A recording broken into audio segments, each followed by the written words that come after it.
I think, I that's one thing I do have an opinion on, is that if I'm going to travel this much, I'm not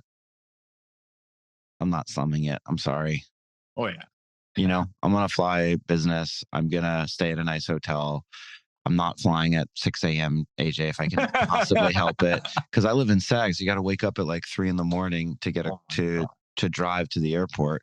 So I don't mind doing this. I'm doing it for the company. There's some parts of it that I like, but I'm also doing it for Pavilion. And so it's like, I'm gonna be TSA pre-check and clear, and I'm gonna travel the right way. So actually, the travel part isn't the problem for me. The hotel, doesn't matter where I stay or premium or whatever. I can't sleep. Yeah, it's really strange. It's like somebody needs to tell them where to buy nice mattresses. In Italy, I was in the nicest of hotels. They all had shit mattresses. I was like, what's happening? I don't know why. Mostly I can't sleep in hotels because I'm typically like trying to go to sleep after having a few drinks. So that's really the issue for me. Yeah, here we are. All right, friends. That's been enough banter. We are timing our banter on a go forward basis based on feedback. Well, also, if you have feedback out there for us, don't fucking send it our way. We don't care. Just keep it to yourself. Nobody cares. God, I'm sick of best feedback. Best thing AJ's ever said. Just fucking listen. Give us 5 stars. I'm all feedbacked out. I'm good, guys. Keep it yourself. I love that. This is Top Line.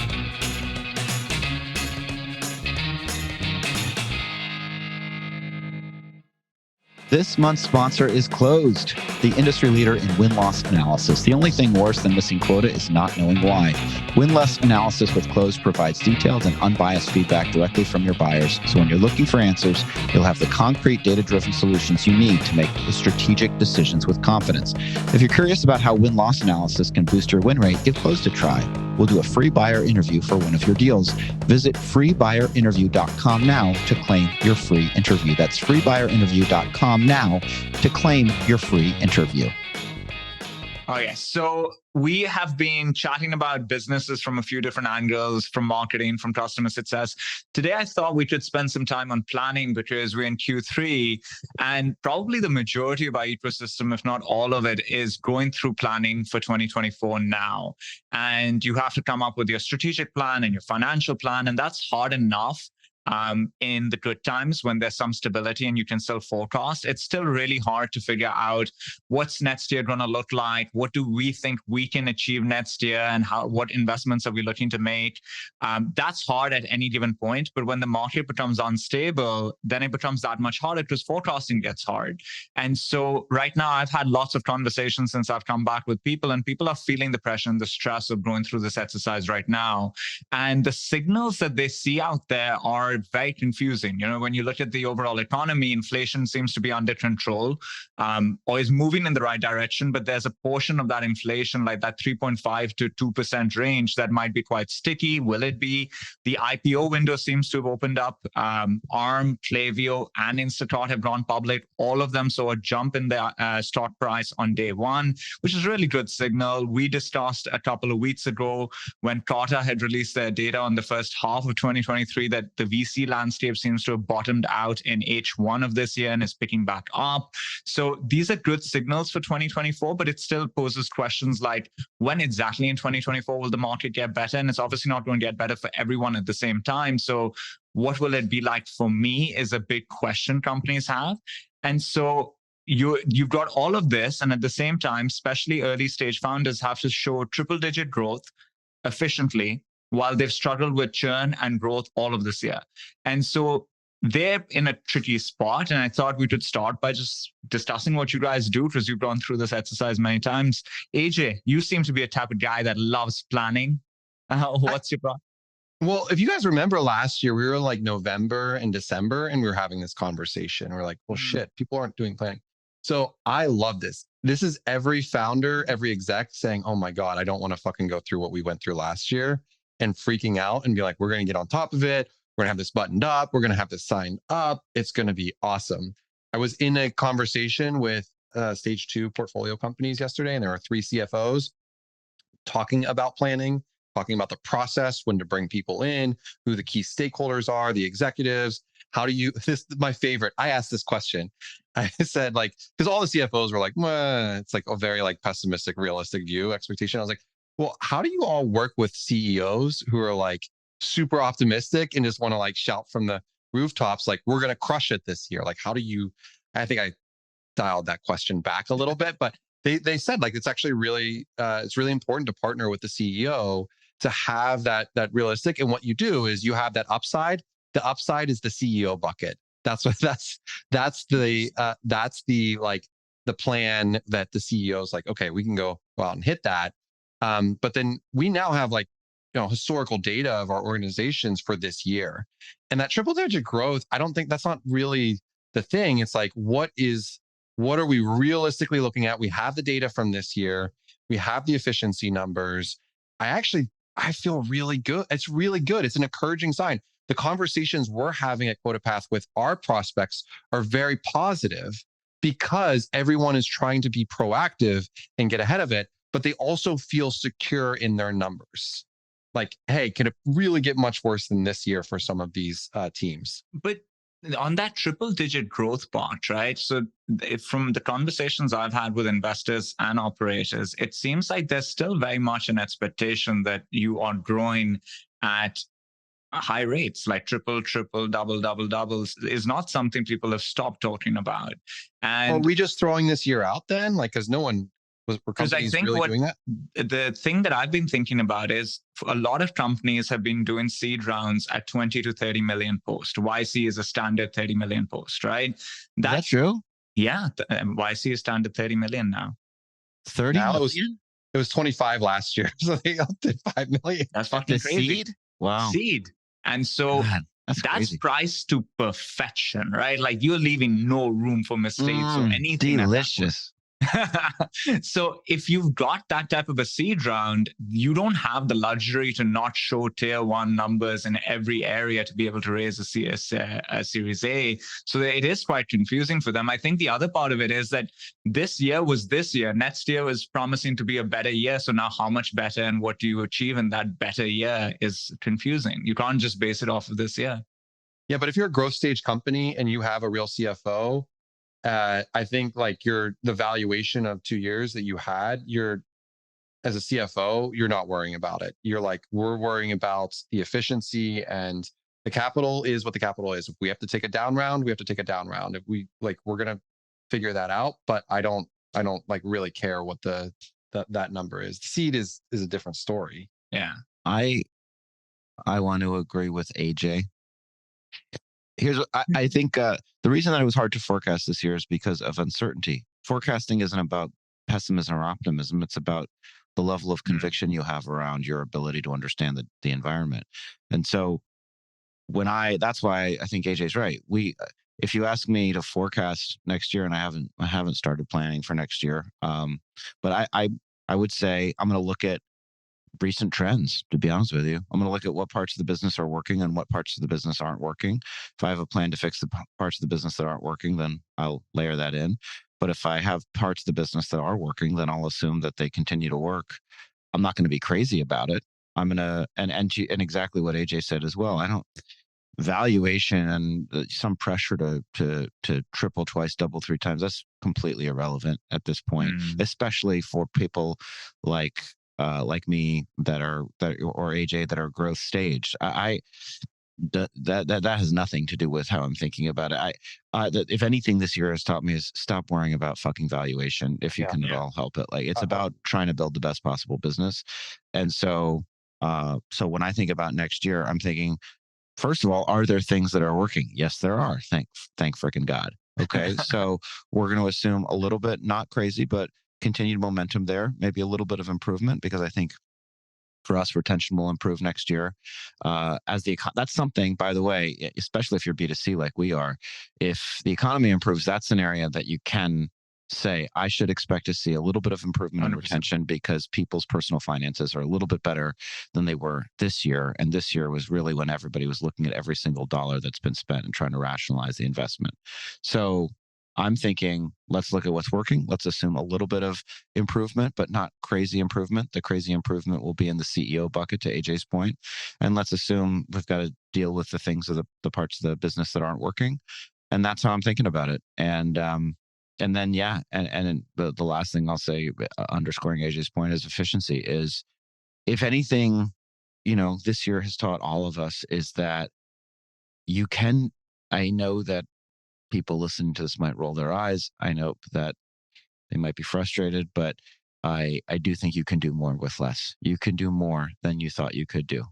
And especially, I think even at the growth stage, what the DBDL want you to find growth stage to be. But I really think if you're a quote unquote startup, if you're any YC company, but really all the way up to 50 million, I would say, the only thing I've learned is that there's not really a room for an executive or anything VP and above where that person is not doing actual work. I think that's one of there are efficiencies to be had by forcing everybody to lean in, roll up their sleeves, and do actual work, and not just meetings and not just slide decks, but actually, if you're an engineer or VP of engineering, do a little bit of coding. If you're a head of product, you're writing the user stories and running sprints. If you're a VP of sales, you're helping close deals. That actually last part might be a little controversial. I don't want people to be too in the weeds, but everybody's got to contribute. That's sort of the lesson of this year for me. Yeah, that optimism that I'm seeing is born out of certainty, and that certainty is born out of the right expectation setting.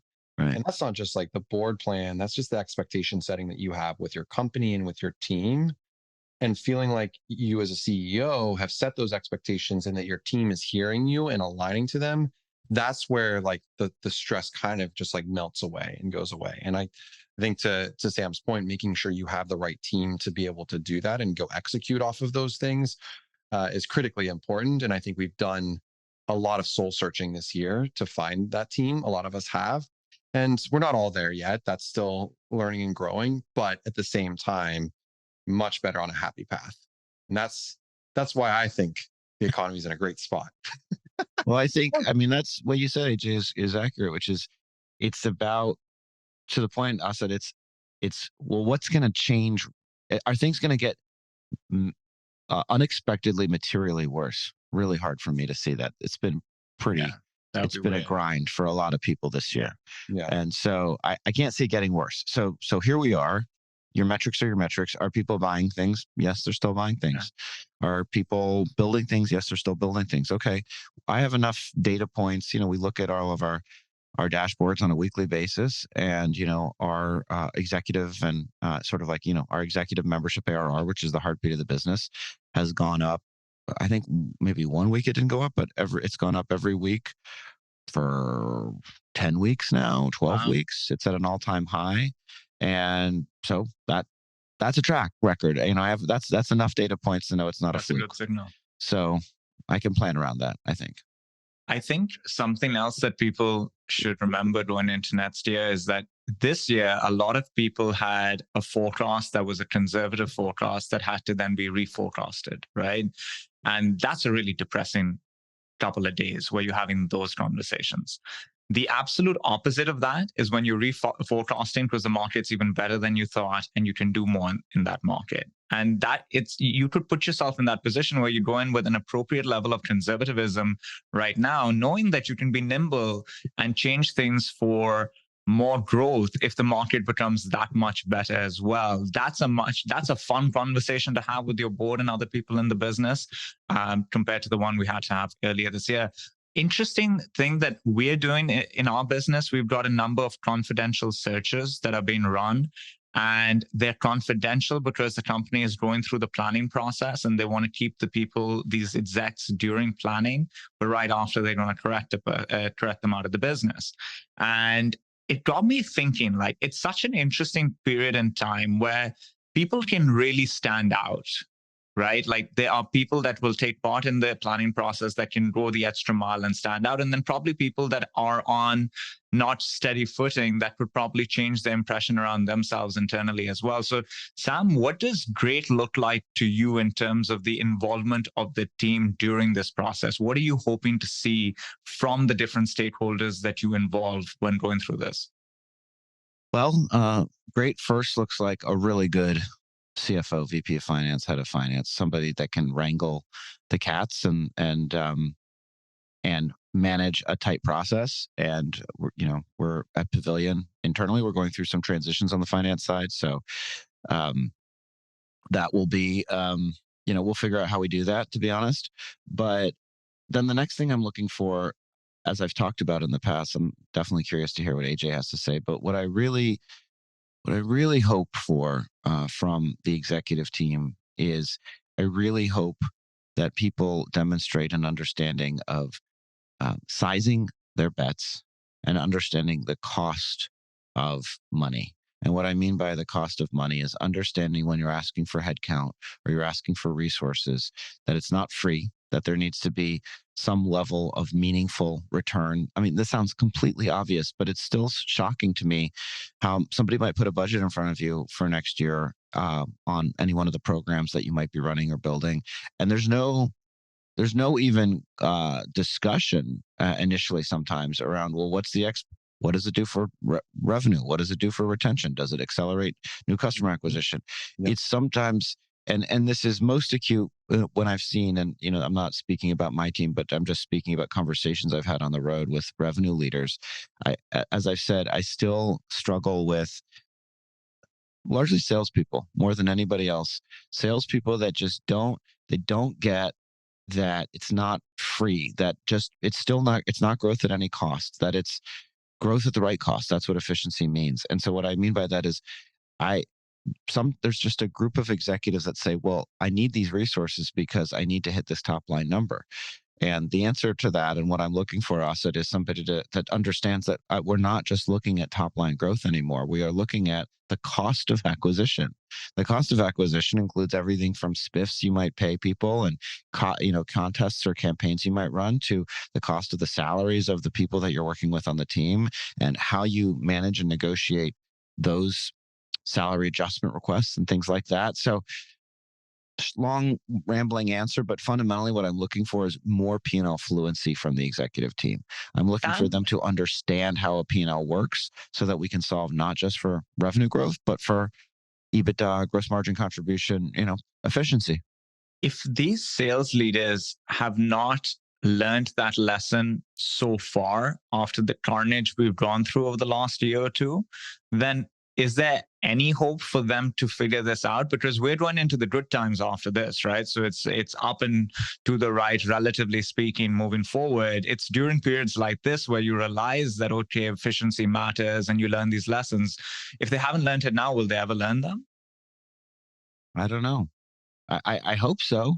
They might have to learn it in all kinds of difficult, hard ways, but I can tell you that I've certainly learned a lot of hard lessons over the last 12 to 18 months. And I've certainly gotten much better at understanding how my income statement actually works. And I've gotten a lot better at understanding, one of the great fallacies, it's not a fallacy, it's sort of a naivete. One of the great naive beliefs that people have at startups is that GAAP revenue and GAAP accounting doesn't really matter. And that an annual contract paid up front is free cash. And they don't understand how deferred revenue works. And they don't understand how prepaid expenses work. Or I understood, but not to the degree that I no longer am so obsessed about the timing of cash flows, because I understand that it's all going to come out and we're going to book the revenue when we deliver the services, but there's no free money. And I'm focused on revenue growth. Revenue is really a pure articulation of value creation than bookings, because deferred revenue doesn't count until you earn the revenue. And it's lessons like that I've had to learn the hard way by really having our board walk me through the P&L with great detail and say, like, you're not looking at it the right way. This is the right way to look at it. And we need to look at each of these business units on a separate P&L basis. And we really need to understand the profitability of each business unit. And because you collected a lot of cash in May, that doesn't mean that you're not going to run out of cash in June if your AP builds up. So I don't know if everybody's learned it. I certainly have. And the other thing I would finally say is I've also learned that, to the point of some of our discussions, both offline and online, Sahil Mansouri had that post about, about the evil idiot CEOs raising all this money and then churning through executives and what evil idiots they were. And I just think that the main thing I've learned is that I bear culpability and responsibility here, and that, I'm not a victim at all. And it's my job to get better and to learn how to run the business more efficiently. And I'm doing that. And that's been awesome. That's been a really important development for me this year, is becoming, and I'm still getting there, but becoming more proficient in how I understand the act of deploying capital and what to expect from a return. I think the thing that we've talked about both here and offline in that vein is around the clarity and strategy, and like what we're going after and what we're doing and where we're deploying that capital, because that's what's helped give us focus as businesses, in which I can say that, similar to Sam, have learned an immense amount. As you start to unravel these pieces that you've built, you understand, like, oh, well, this is like, what is this doing over here? Is this really adding to that bottom line or top line in that matter? And then being able to educate our teams and get them to understand. To the original question, Asad, like, what makes this successful? I have a finance leader that I've worked with for 7 years, Wow. 2 business. He's very, very, very steady, Ryan Messia. And I used to joke, like, everyone wants to hear from finance here. Let's all hands. Let's all hear from finance. But the truth of the matter is, it actually, like, I shouldn't have joked about that facetiously. I joke about it, but the team did actually want to hear hear the numbers. And so we have these transparent conversations. But the question is, do those transparent numbers just wash over the team, or do they truly understand what's driving the business and the levers that we're pulling to get there?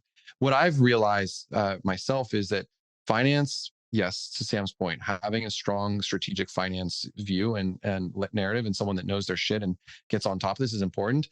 Ops is, I think, the second, like, those go hand in hand. Totally.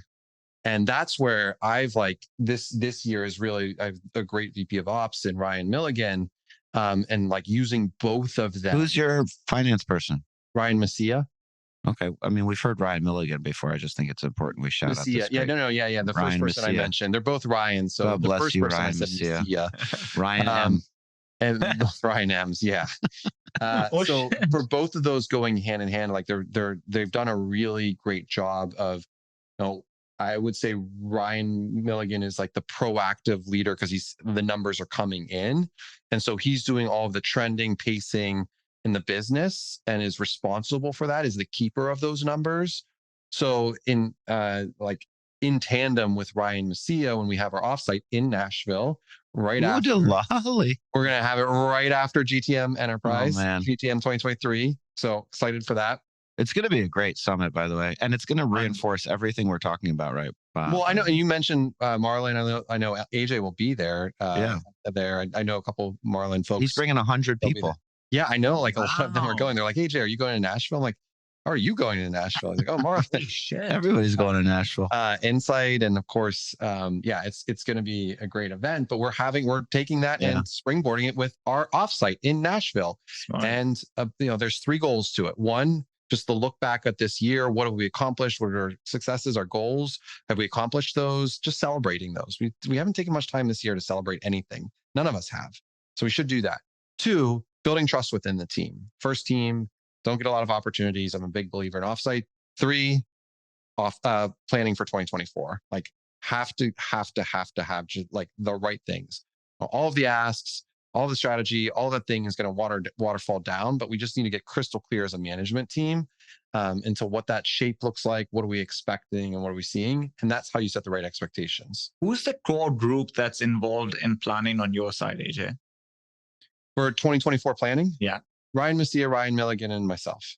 So the three of you. Got it. Yeah, and How- then I would say it goes down to Sarah, Chief Customer Officer, and Graham, who is running the sales team as well. Got it. So go to market comes in, but they're not part of that core three. The That's demand running. gen, we did 2 years ago, we did like the bottom up demand gen and the quota capacity, quota yield.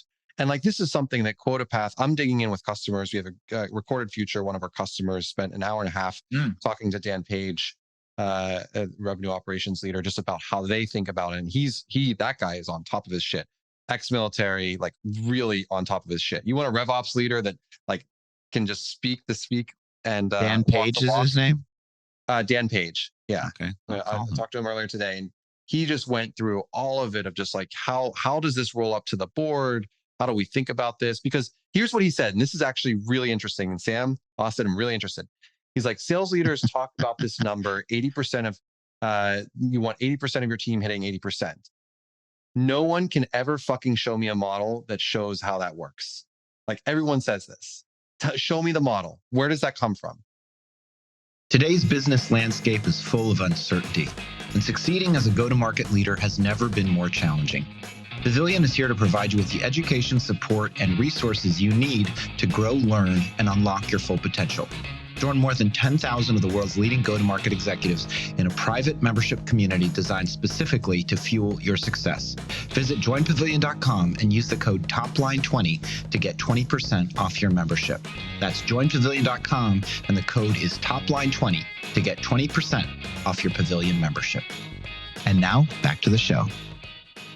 I've never heard that before, but This is a number that I know has been I've talked heard about. this. Yeah, 80, you want 80% of your team Yeah. hitting 80% of their revenue quota number. Where does that model number come from? And it doesn't. It's ultimately just like at the end of it, you do a look back and you're like, all right, 80% check off. It's like it's a marketing number, really. And so we're going through frameworks of like, what really should that number, where does that number come from? How do we think about ramp and the yield and the capacity planning? My point being, the demand gen aspect is a part of this. It's a part of this, but like as the CEO, as the business leader, it's like, okay, I'm going to go have to set the expectation with the board. We know the historical numbers. Let's have a real conversation with this so that we get ourselves like right sized today and we start. And the other point that came up yesterday that I thought was really interesting in the stage 2 was one of the CFOs said they don't get the board plan approved until January. That was this year. I'm like December. But she made a good point because they use January as the jumping off point to just make sure that they're like headed in the right direction. We do the same. And that made total sense. The other CFO was like, actually, March. And then everyone in the room like kind of groaned. We'll do it at the end of the year. One of the questions that people are asking us is what other companies are baking in as the employee attrition rate in the hiring plan or the talent related component of the overall plan. And the challenge they're having is that the last couple of years, the data is it useful? Because you were in the frothy market where turnover rates were really high because the demand for talent was really high. Then in the last year, turnover rates, meaning voluntary turnover, people leaving the organization, is really low because there are no jobs to go to. So everybody's like, I love this company. I'm going to stick here for the rest of my life. Next year, things normalize. Actually, what they're like is, this company sucks. I'm going to put in half effort, but I'm still going to collect a paycheck. But I love your optimism, Asad. And then next year, as things normalize, where does this land? Like, what type of attrition should companies expect? Any point of view on that, Sam or AJ? Attrition of people, headcount? Yeah. Boy, I don't know. I was talking to my head of people, Carrie, about just like culturally and the team and the morale and how we're thinking about it after this year. And I don't want attrition. I don't want attrition on people. I want like people to be where they are today. I'm talking about today, where the company is today. And so it really is going to become a question of, hey, there are individuals that feel really entitled about their role and their responsibility in the organization and what they've done. They're going to come at the end of the year, and they're going to ask for a promotion, they're going to ask for more money. That's just, all of our companies are going to have this. And we're going to have to be like, hey, do you recognize and realize what's going on in the world? Like your individual contribution, the gap. Remember, Sam, we had this conversation on our run. We were talking about this in Utah, the gap of where they think the value that they're adding to the organization versus what they think the rest of the organization is adding is really far apart today, because the companies aren't growing at the rates that they were, where you could get promotions or you get teams. The question I have is, will that cause natural attrition? Will those folks need to be able to go out and find the jobs that they need to do? The exact example that you use that Sahil used, I disagree with that strongly. And here's why. What's the part that you disagree with? That like we're at a point where the CEO is just constantly blaming the VP of sales, and he's a CEO, so he gets this. Like, we take accountability? Like, firstly, the first point of that was like CEOs raise money from investors on crazy valuations is like the first thing they do badly. Like that company raised that round from a company. Like, I dropped that in the comments on the thread. It's like, what are you talking about? So like, yeah, but we take account. I mean, you're all the best CEOs we've ever worked with. They lead by example. They take accountability to everything that happens in the organization, including the hiring and the training of it. And so there's mistakes that get made, but it's a mutual mistake. No one's like, I think there will always be human beings out there that do things with bad intentions, but I don't think they're the majority of people out there in any function. So I think mistakes happen. We do really hard things in hard markets, and some things go well and some things don't. That doesn't mean the person was being evil. And I just think it's an easy way to try and get impressions on LinkedIn when you write posts of that sort. They're really easy posts to write. Any donkey could write them, and they will get tons of engagements. That's the way social media works. But it's almost the sign of a person's inherent weakness when they lean into writing content of that sort, in my opinion, than trying to actually add to the discussion in a valuable way. So I would just disregard that. Here's the attrition and how it's going to happen. The companies that can't raise at the beginning of next year are going to have talented people. We are going to hit a growth. You said this, we are going to hit a growth phase. There are going to be companies that are going to be going back on hiring sprees to find really talented people. Those top talented people at companies that are struggling or hanging on, eventually they're going to have the self-awareness and self-realization that the company's dead in the water, their equity's not worth anything, and they need to go find a job. That's where the attrition will happen. I think voluntary attrition, to the point of the question, is I think it's very low right now. I can tell you that it's a very low. There hasn't been any voluntary single attrition. Digits. The sense of anybody's a flight risk, at least that I've heard from people in the community, is much diminished, and it's much more the reality that underperformers are sticking around, and it's still the job of the CEO to up-level the standards for the organization. The thing that I think I don't see that changing, because I think we're moving. Every day that passes is a day that the hype around generative AI and increasing automation will become more reality. There will be more. All of these companies raising money, they will start deploying their products into the universe. And there's a lot of SDR replacement technology that I've been hearing about while I've been on the road that works better than most human SDRs. And there's a lot of customer success AI that works better. And you can put it into your email, and it can go back and forth in email with a customer and solve a problem. And that customer doesn't really know that it's not a human being that's actually generating that response. And so my point is that I think companies, and you've talked in the past, Asad, about whether or not we remember these lessons, and do they stick with us? I think for now, there's a lot of CEOs and a lot of investors that are saying every day we can be more efficient, we can do more. And I think the preconception, the inherent bias, the expectation that sales teams will be very large and that hiring lots and lots and lots of humans is the way to drive growth. I think I don't think most of us believe that at this point. And I think most of us, I'll speak for myself, I'm focused on building operational infrastructure. I still want to hire people. I want to hire great engineers. I want to hire great operations people, like AJ said. I want people that are all somewhat technical, because the standard for being technical has never been lower.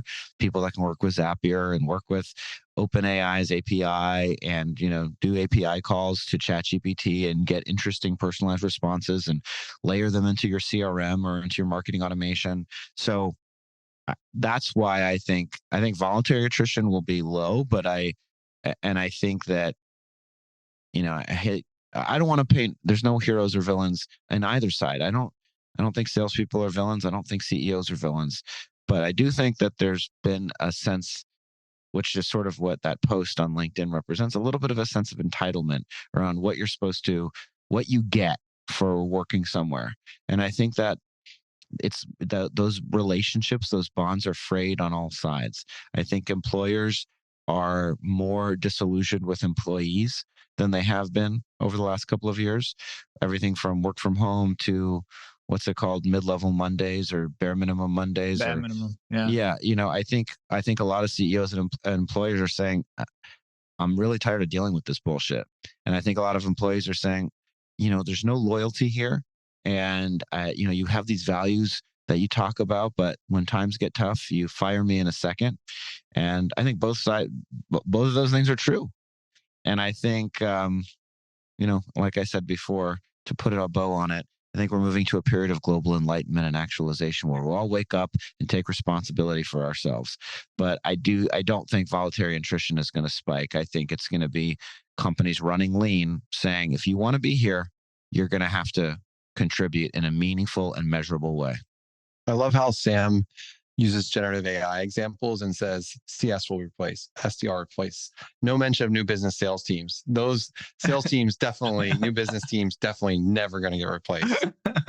I think it's PLG is replacing. Yeah, fair enough. Salespeople, and there's still a need for salespeople. But my point is evolves. That we're not going back to 2021. Yeah. If the times are good, that's great for shareholders. That's great for the owners of the assets. That's great for us as shareholders of our companies. But I don't see, we're not going back to the boom time of somebody raising $100 million and immediately hiring 500 salespeople. I could be wrong, but I don't see it. I think that's exactly the way it's supposed to grow now, which is that we have technology that can create efficiencies. And we've also learned the lessons from the last couple of years, or at least some people have. And so every company is going to realize that to win is to have the most amount of revenue for the least amount of employees possible in your category. That's winning, right? Like, I want to do 20 million with less than 50 people. Like, I think if I can do that, that's super fucking gangster. And I think I can do it. Like, I actually have done the math on it. And I definitely can do it. You definitely can do it. Like, I think very doable. And so I think that's, maybe we'll stop seeing people talk about their growth in terms of employee numbers and fundraisers. We'll see. Okay. On that note, should we do shout outs? Sure. Fine. But Sam, we have to.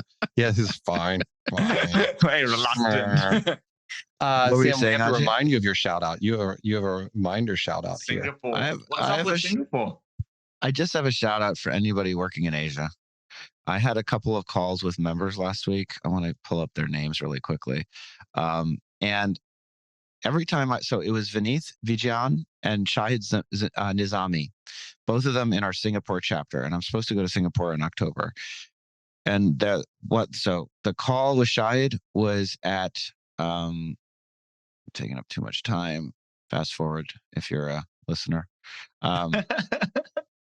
The call was at 9 a.m. on last Thursday. So that was 9 p.m. his time. And then Vineeth's call was it was 10 a.m. because I'm in Austin. So there was 10 p.m. He took that call at 10 p.m. And then Vineeth took his call at 12:30 in the morning on Friday night. Wow. And if you want to talk, the hardest working people in the world, in my opinion, that I've seen are people working in Asia, in Hong Kong and Singapore, and Sydney. And it's because they are at everybody's whim. Nobody changes the time of the call for anybody in Singapore. So everybody in Singapore is constantly dialing in the middle of the night at 1 a.m. I think Vineeth or Shahid, one of them, took CRO school and took it live and was on live Zooms from 1:30 to 2:30 in the morning for 10 weeks in a row. So to the point of Asad calling people gangsters. If you're out there, you're in Singapore, you're taking calls at midnight, you're a gangster. High five. Kudos to you. And yeah, that's my shout out. You're so right. No one moves time for Singapore calls. It's always late for them. Now that I'm thinking, I've been on so many calls where it's like midnight or 1 a.m. for the person. But I'm not doing that. I'm not doing that. You know. So Shit. kudos to Vineet and kudos to Shahid. I just had this flashback. There's a movie where Rob Lowe is like standing and talking to someone. He's like just very calm, talking in the middle of the night. It's like 2 a.m. And someone calls him and asks him something. And the guy's like, "What are you doing up?" He's like, "Oh, it's 2 a.m. in Singapore right now. It's 2 p.m. in Singapore. Time to do business." Am I the only one crazy? Sorry, Sam, I'm throwing this off. Your shout out's great. Fantastic. Who's your shout out? Ryan Malia and Ryan. No, Dan. I'm Ryan going to give it to Dan Page. Milligan. I'm going to give it to one of my customers who I spent. You guys ever have these days where you do so much context switching from like interviews? That's your favorite thing. You've always talked about how you love a good context switch. Thrash and context switching are my words. It's the guzzle. It's the guzzle. I'm branding. I'm copywriting that shit. Yeah, guzzler. Dan went through a fantastic like ops planning exercise when it comes to quota attainment, and his team very, very helpful. And really great to have customers that are so engaged. He's talking to my product team next week. It's going to be awesome. So I shout out to Dan. Thank you for all you do. I will see him potentially in Nashville. He's good friends with Pablo. So he's worked with Pablo before. Yeah, I want to meet him. Dan Page. I'm going to recruit him to do something. Come on, Dan. Yeah. Awesome. Who are your shout outs? I hope I haven't done this one before, but it's to our friend Mark Roberge. He has a new podcast out called Masters of Scale. And he's basically interviewing elite go-to-market leaders like the CRO from Asana or Brett on how they have scaled these businesses. And it's really tactical. Like it's not about career trajectories and what you think about things. It's like the tactics of how you got there. And it's really good. And it's interesting, like he'll interview the person, but he'll pause the interview and then he'll provide a point of view on that thing that person just said. And I fucking love it when people do that. I love that. I love that. But it's also like, that was fucking wrong. So there have been many of these where he's like, 1 second, guys, I disagree with this. I think we should think about it like that. And that's great because now you know that you're getting somebody who's actually going to call the person out on their shit, and it's going to be really good content. So people should go listen to it. It's really, really good. I love that. That's my shout out. Awesome. Was I going to give one last shout out? I want to give one last shout out if I can. I want to give a shout out to the Pavilion events team. When we started this year, we weren't sure what was going to happen. And I also want to give a shout out to Kathleen Booth, who's our SVP of marketing. She was the one that named it GTM 2023, and man, was she prescient. And everything is GTM these days. And this road to Nashville has been amazing. And we are going to have, I think, 600 people there in Nashville. And we weren't sure if we were going to get 200 at the beginning of the year. And it's really going to be an exceptional event. Susan Bird, Gloria Willis, Chris Payne, Maddie Helwig, Shin Hee, Aaron Leader, Kathleen Booth, Jeremy Chaplin, who's done a lot of the design, just the entire team, Christine Moore, everybody on the marketing team here at Pavilion has really worked their butts off to make this pretty special. And it's been really cool to watch. So great job, folks. I'm super excited for it. It's going to be a lot of fun. Today was actually the day where I was working on the session that I'm doing, the presentation. It's the first time I'm using a deck for any talk that I've given, and I'm having a lot of fun putting it together. So I'm excited. It's going to be a lot of fun. Do we get a stage for our live? Yeah, what's the we'll live figure situation? something out, and we should probably try to bring in some guests or something like that. Yeah. All right. Do it. Thanks for listening, everybody. This has been another wonderful episode of Top Line. This is your host, Sam Jacobs, for your hosts, Asad Zaman, CEO of Sales Talent Agency, AJ Bruno, CEO of QuotaPath.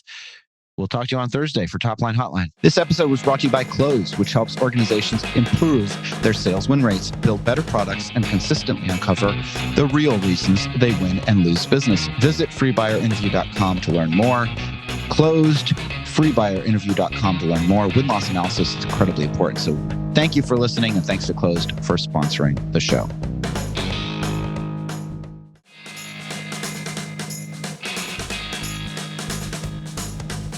Thank you for listening to this episode of Top Line. To learn more about the trends, news, and developments impacting the world of B2B SaaS, head to joinpavilion.com, where more than 10,000 of the world's top go-to market leaders go to achieve and unlock their full professional potential.